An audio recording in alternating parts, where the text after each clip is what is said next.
Right, so the last of the 10 essentials for good research.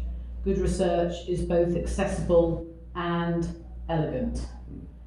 Yeah, it's true. I mean, I've often sort of described us as a communications business. It just so happens we're communicating insight, and I think what we're bringing to the table is of such value. We're bringing ideas, thinking, customer perspectives, what the world looks like out there, and there's nothing worse than having such gold dust, something that's of such value, packaged up in a way that's just completely inaccessible to stakeholders. Reams upon reams of data. That's fine if you're a data person, but it doesn't really cut through to many people that don't have much time. So really making sure that there's a story that's coming through, and we're not just focusing on, if you like, what we believe are the important things in our trade. We're actually thinking about how is this going to be taken on board by the organisation. And I purposely use the word elegant because it was maybe a word that people wouldn't expect to hear. And I think it's sometimes important to use words that just stop people in their tracks to make them think, well, what do they mean by that? So making sure that these precious jewels that we're creating for our clients are not just accessible,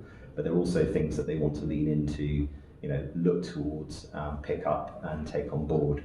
And for sure, there's a sort of subconscious attraction to things that are designed well and they have an elegance to them. They will look more professional to them. And again, when we're thinking about trying to drive confidence in decision making, that sense that this is proper stuff of value, as it were, as opposed to maybe a little bit tatty around the edges, I think is really important. In all things elegance.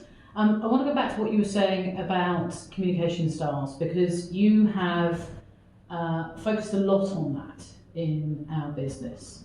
Talk to me a little bit about that, and because that kind of takes us into almost sort of people development space rather than traditional research space. So why did you do that, and what have you seen as a result? Well, I think they're important universal skills for people to have. It doesn't matter what you're doing.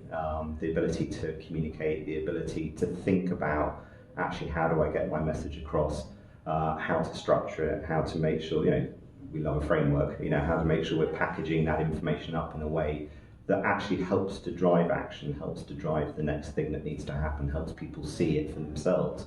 And at the end of the day, to quote Jay-Z, I wish you insight so you can see for yourself.